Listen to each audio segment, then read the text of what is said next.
With the 11th anniversary of Dying Light here, it's still the only permanently installed game on my console. Simply put, nothing else comes close. And today, I'm writing my love letter to the greatest zombie game ever made, and hopefully, getting you to play it, even 11 years after release. Hi, I'm Clueless. I'm just a regular dude that loves gaming and likes to share my passion with others. And today, more than 11 years after release, I felt compelled to put my love for this game into writing. The topic of Dying Light has seen many video reviews and breakdowns made on it, and it can be a bit hard to add anything of value to the discussion. But this video will be a bit different from that. This will be my thoughts and feelings on Dying Light, and somewhat of a glaze, as I have nothing but rose-tinted glasses for this game. Follow me as I take you through the story of the best game ever, from the birth of its soul in Dead Island to the world and story of Dying Light, and every beautiful detail in between. So, here's to the greatest game ever made and the wonderful team behind it. On February 16th, 2011, Techland would release the announcement trailer for Dead Island, a harrowing trailer depicting a child laying on the ground and then falling in reverse as we slowly piece together how she ended up falling to her demise. We see that she was thrown out of the window by her own father after turning from a bite and attacking him. We see that she had been bitten seconds earlier, and in the rush to save her, the parents inadvertently ensured their demise. The calm chamber music playing, along with the cuts between the slow motion rewind and chaotic flashes to what transpired, made for a dark experience. Couple that with the fact that we see a child subjected to the reality of an outbreak, this trailer made an impact. Expectations were high and set towards a dark, gritty experience. What we got on release in September of 2011, however, was much less serious and dark, and more of a zombie hack and slash. And although not all we wanted, it still ended up with a cult following and had flickers of that dark feeling you got from the trailer sprinkled throughout the story. You can even find the hotel room from the trailer as a little Easter egg at the start of the game. Dead Island sold extremely well, and a sequel spin-off was released just over a year and a half later. But this is where things changed, and the development of Dying Light was set into motion. Techland and Deep Silver, the publisher for Dead Island, had different ideas of what Dead Island had to be. Techland wanted something more similar to the trailer, a dark, bitter game with parkour mechanics, whereas Deep Silver wanted to keep the lighthearted hack and slash style that had already proven successful. And with the desire to own their IP, Techland made the decision to separate from Deep Silver and start development for Dying Light. They had one objective: make the game win Vision 100% and settle for nothing less. Techland managed to get Warner Brothers as their publisher and was happy with the freedom in creative decisions granted from this partnership. Techland was finally able to develop the defining feature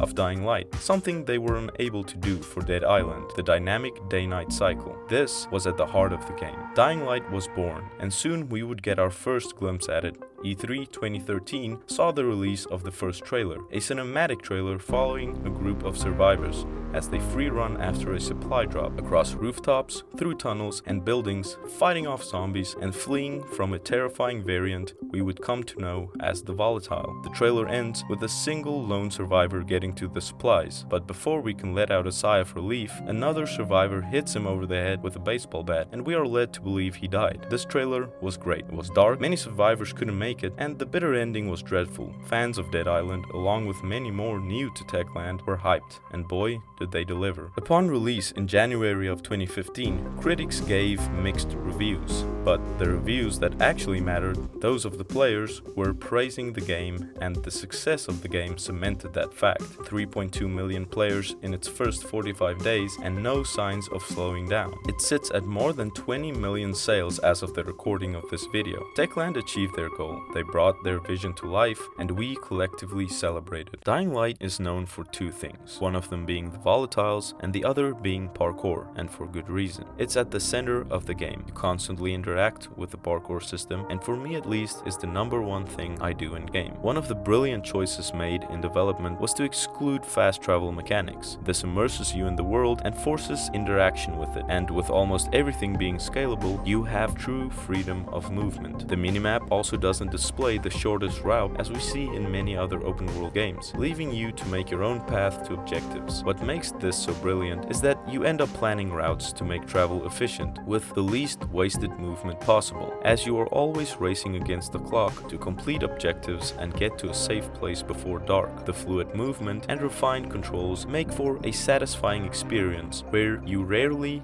don't feel in control. As you play and develop familiarity with the parkour system, you pull off feats that make you feel like the ultimate runner. Chaining a run together and flying across the map is an experience that only Dying Light provides, and is the most unique aspect of the game. This brings us to combat. After parkour, this will be the activity you engage in the most. Dying Light focuses on melee combat with a wide variety of weapons. This adds to the immersion of the game, because you don't just use guns and swords, but daily objects like hammers, kitchen knives, and gardening tools. A lot of care was put into creating the weapons and animations of Dying Light. Heavy weapons feel cumbersome and hit hard, while light weapons feel agile and fast. The weapons also deteriorate with use, and along with a meter on screen to indicate durability, they visually indicate their durability. Pipes will bend and break, blades will chip, and wooden shafts will snap. This visual change in the weapons immerses you in combat. Every swing feels impactful, and it shows not only in the damage you inflict on the zombies, but also the damage you inflict on your weapons. Broken weapons can be repaired a limited number of times before being irreparable, and following the trend of Techland's attention to detail also changes their appearance. When a weapon is repaired, you will see metal supports and screws used to prolong the lifespan of said weapon. Upgrading weapons is also a large part of the combat system, letting you add effects to them such as fire, poison, and electricity. These upgrades are also visible on the weapons, in the form of canisters spewing the chosen effect, extra blades screwed on, and barbed wire wrapped around to cause maximum damage. Different weapons also have different attack ranges. A long sledgehammer will hit enemies from farther away, while a short knife will see you getting up close to the enemies to inflict damage. This makes you change tactics on the fly as weapons break and higher level weapons are acquired. The damage inflicted from different types of weapons is also showcased in the zombies. A machete to the head of a zombie will decapitate it, while a hammer will crush its skull. Slashing at limbs might see them removed by a bladed weapon, while smashing them with a blunt weapon will break them. And the genius X-ray slow-mos with the sound of bones breaking leaves you just as satisfied as seeing limbs fly from blades. Dodging and slicing enemies quickly becomes second nature and is very satisfying. Some of the larger enemies are a bit spongy, but other than that, the melee combat is satisfying. Guns are also present in the game, but their alluring noise makes them less than ideal for fighting zombies. I usually delegate them to fighting human enemies and the odd indoor section where I might use them to fight zombies. The combat of Dying Light is by far the best in zombie games, at least for me, and the zombies have so much personality. It just adds to the overall feeling of being in a gritty zombie outbreak, fighting for your life.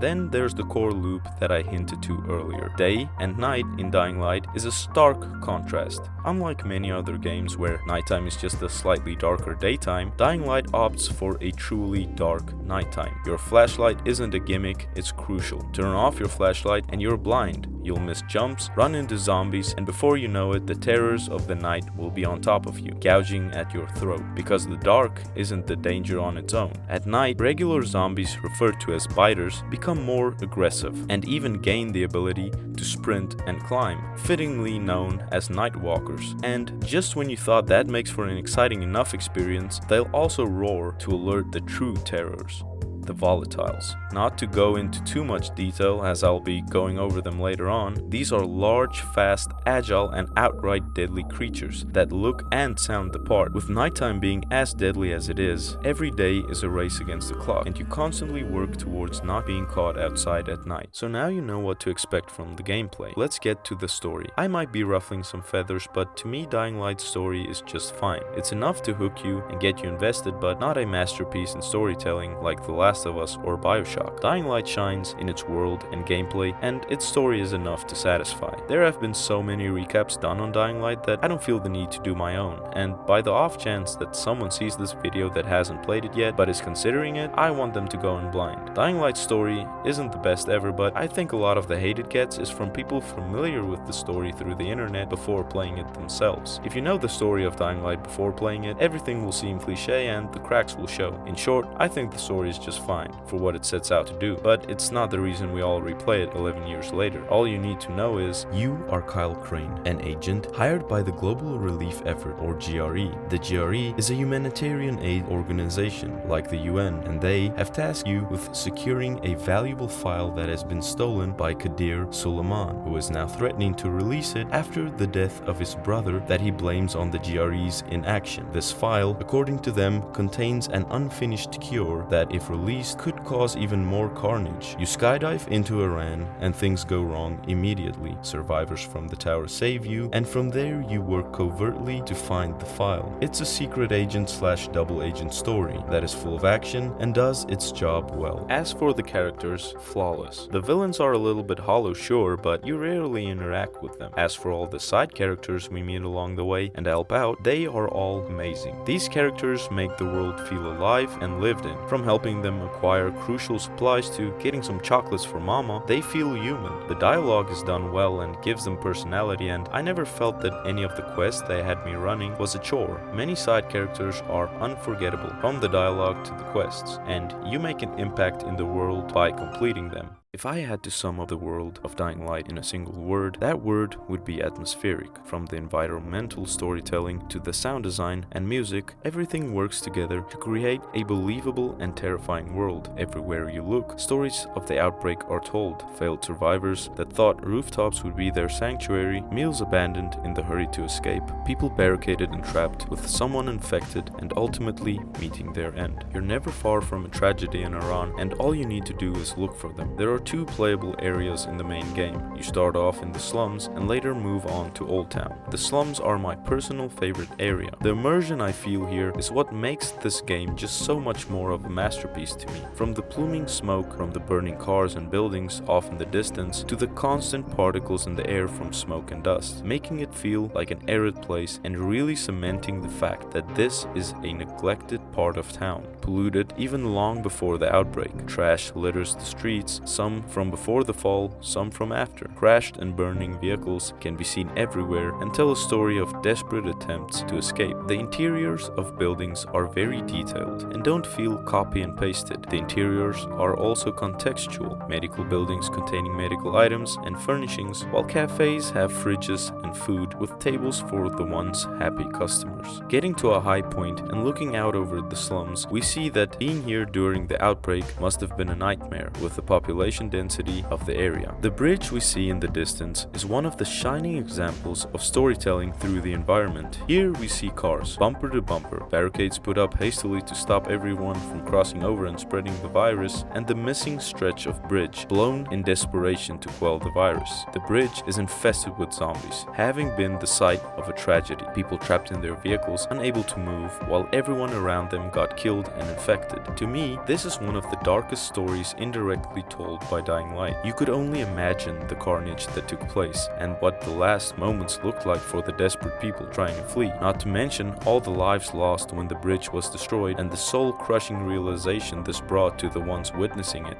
There is no escape, and the ones that can help have seemingly given up on any hopes of doing so, instead opting to leave you to the monsters and instead save themselves. The survivors we meet here are some of my favorites too. We meet Jade, who saves us at the start and goes on to be one of the biggest side characters, Rahim, her brother, who is one of the biggest story drivers in the early game, and so many more. Here I'm going to go over one of the early side quests that I love, and it's a good representation of the side content quality of Dying Light. When we are first rescued by the people of the tower, we haven't met their leader yet, and after doing some stuff for them, we get to meet him, Brecken. And if we go back to the trailer of Dying Light, we realize that he was the lone runner to make it to the supplies before being hit in the head. When we meet him, we see he has a bandage on his head, and later learn from a doctor in the tower, Lena, that he was injured badly while on a run, making the trailer even better, as it was a prelude to the story. She tasks us with getting anti-seizure medication for Brecken, as the injury to his head has been causing them. She tells us about Ghazi, who is not all there, and how he has been picking up medication for his epileptic mother even 2 years after her passing, and it's because of his insistence that the pharmacists kept giving him the medication. When we get to Ghazi, he greets us with,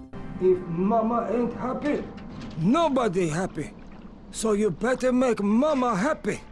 He then goes on to tell us that it's Mother's Day, and in order to make Mama happy, we need to get him a movie that he claims is about him and how smart he is, and we need to get chocolates as well. Clearly, Ghazi isn't all there, just as Lena mentioned, and clearly he is as insistent as the pharmacists claimed, but we also learn that he still thinks his mother is there with him, which Lena hinted to but didn't explain just how badly he didn't understand her death. When we return with the items, he takes them and exclaims that Ghazi wins again and closes the door on us. We then climb up onto his roof where we get into his house, and this is when we discover that Ghazi, after his mother passed, made a doll to represent his mom and keep up his routine. We walk up to Ghazi, who is just watching the TV play static, and ask him if we can borrow some medicine. He agrees because Mama stopped getting seizures when her head turned into a pumpkin. Getting back to Lena, we give her the medicine and she asks us if we met his mother, to which we say she seemed happy, followed by Lena giving us the now iconic line, "If Mama ain't happy, ain't nobody happy." Lena clearly knew all along about Ghazi and his antics. To me, this really builds up the world. The slums are just such a blast to me, and with so much to do here, it just feels alive. When we are done in the slums, we head to Old Town, a much richer part of Harran, where we are treated to a much different setting. You can always go back to the slums too, it's not gone forever. Here in Old Town, we see large, beautiful architecture where the rooftops are high above the streets. We see fountains and food courts. It's clear Old Town was looked after before the outbreak, but it wasn't spared from the horrors. We see piles of body bags turned into feeding grounds for infected, rooftops with the remains of survivors, and burning vehicles all over. All the environmental storytelling is present. The interiors of buildings are even more detailed in Old Town and much larger. The same smoke and dust fills the air here, and we are a witness to streets full of trash. It's clear that Old Town isn't better off than the slums, and that the people here too have been decimated by the virus. Parkour in Old Town is a lot more demanding too, seeing as the rooftops are very high up. One wrong move can lead to death, and this makes for a real heart-racing experience. The buildings of Old Town are gorgeous and have a lot of personality, and with the amount of zombies in the streets below, really creates this dependence on them for safe travel. If I had to imagine what a zombie outbreak in a big town looked like, I would imagine Old Town. The stark contrast between beautiful architecture and blood-soaked streets puts you in a world where from up high everything looks normal at a glance, but as soon as you look closer, there is only horror. Now we know what Harran looks like, the tragedies that took place here, and the aftermath we are left with. But what about the cause of all of it? The Harran virus and the zombies it produces. So first of all, I know I've been calling them zombies, even though they are infected, but they're zombies. Even the game calls them zombies. It's a virus, but show them to someone, zombie. Now then, the zombie infection of dying light is caused by an unknown pathogen, referred to as the Harran virus. It shares a lot of traits with rabies, including one big trait, sensitivity to ultraviolet light. Hence, the sensitivity to sunlight and the increased activity at night. There are a wide variety of zombies, which adds variety to the gameplay as well as the lore. The first zombie we go up against, as well as the most common variant, is the biter, a basic, slow-walking, groaning, and overall weak zombie that attacks in a feral manner, trying to bite and eat you, hence the name biter. They populate the city of Harran and might be weak alone or in small groups, but are dangerous in high numbers. They are easy enough to run from, since they are slow and can't climb obstacles, but they can and will grab you as soon as they get a chance. Biters are the result of the infection having fully taken over the body, leading to degradation of cognitive function as well as muscle degradation due to malnourishment and exposure to the elements. They have visible blisters and wounds on their bodies, and some appear skeletal. Some can also be seen with missing limbs, and hair loss is common among all biters. They also have special types in the form of burning biters that are somehow impervious to fire and walk around on fire, resulting in fire damage when they attack. The other special variant of biters are the toxic biters. These biters have yellow skin and are covered in pustules and ooze a toxic gas that, when close to you, will inflict toxic damage and obscure vision. Then there is the third special variant, the Nightwalkers. As I discussed earlier, at night some biters may mutate into Nightwalkers. This is a more aggressive, more agile version of the biter and is spurred on by the lack of UV light, allowing the virus to reach its full potential. Overall, the design of the biters is well done, as well as their behavior and mannerisms, leading to a very believable enemy type that feels as alive or dead as the city of Harran. The second type of zombies we deal with are called virals. These are recently infected humans that still have full cognitive function and can run and jump due to the virus not yet having fully taken over and broken down their bodies. Virals show us why the Harran virus was able to take over as fast as it did, because during the first week of the outbreak, they would have been the only variant around. Fast, agile, and able to dodge, they are a way more formidable foe, and as little as 3 of them presents a real threat. They are basically the infected of 28 days later, opting to beat and scratch non-infected as opposed to biting and eating them, although there are a couple times throughout the game that we see them eating bodies. Because of their newly infected status, some of the virals will still exhibit human behaviors, with some feeling fear, raising their arms, and even begging you to stop before snapping back into a feral rage and attacking you. This is a terrifying fate, being trapped inside your own body as the virus puppets you to commit horrible acts as you beg for help.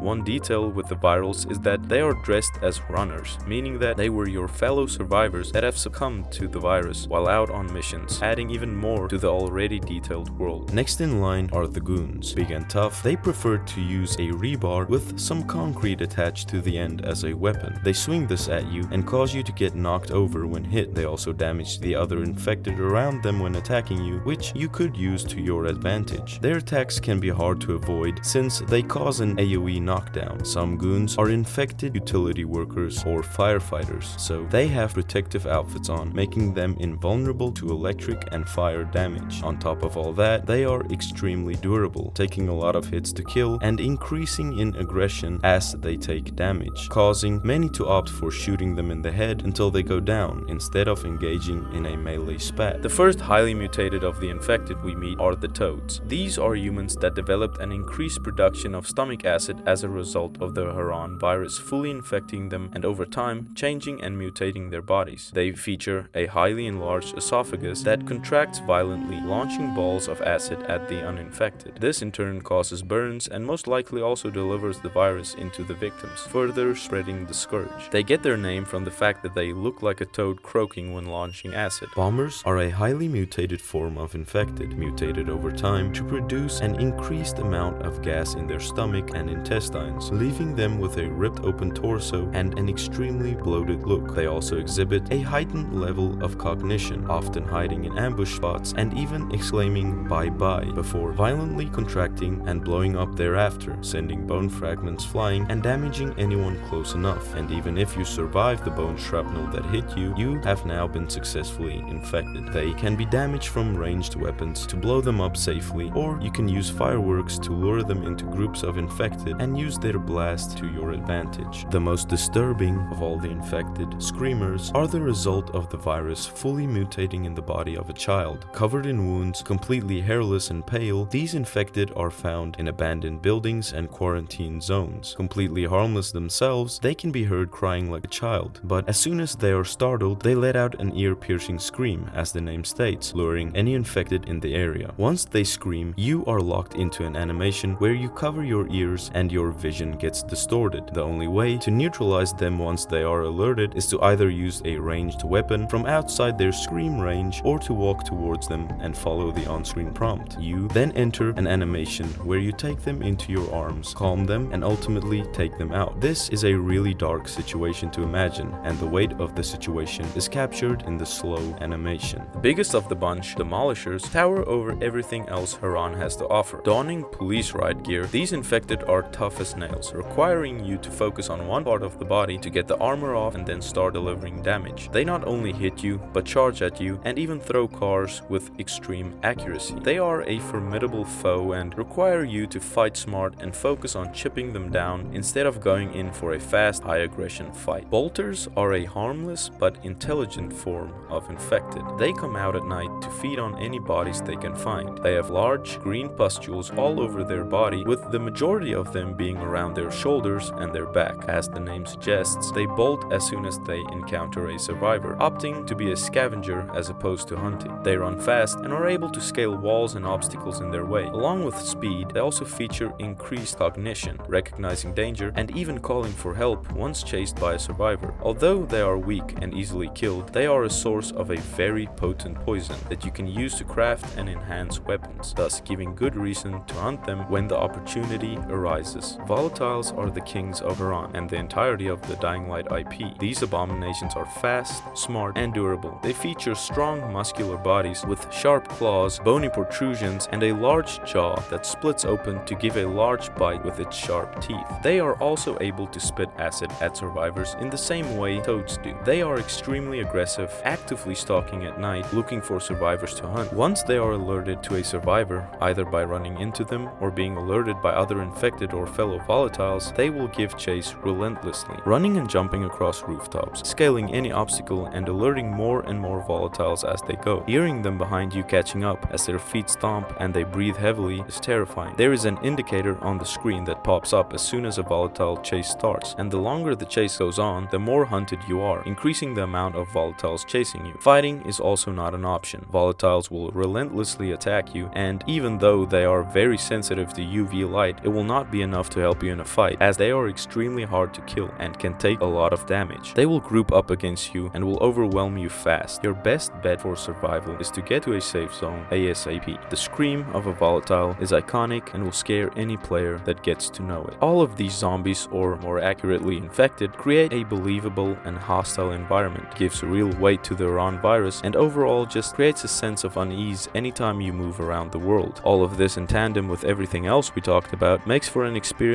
like none other and immerses you in the world of Dying Light. It captures your imagination and before you know it, it comes to life, revealing what I believe to be the most accurate representation of what a zombie outbreak would look like in gaming. Dying Light might be 11 years old, but it still hasn't been matched. To me, this is a game that not only builds a believable world, but allows the player to get lost in it. Sometimes I find myself just exploring around, looting as I go, even though I don't need any supplies since I beat the game. I just wander around for hours, looting and fighting zombies, fully immersed and enjoying every second. It's like a comfort game to me, and the memories I made playing this with my friend will forever stick with me and are some of the most fun I've ever had in a video game. And seeing as it still has community events even after all this time, it goes to show that I'm not the only one that feels this way. Dying Light is and will always be my favorite zombie game, and from the opening hour to running around after beating the game, every second is enjoyable and never feels empty. This was my love letter to Dying Light, and I will definitely be revisiting it someday in another video. Thank you for watching, and please do consider subscribing, as I will have more videos coming your way. As for those of you that are headed to Harran,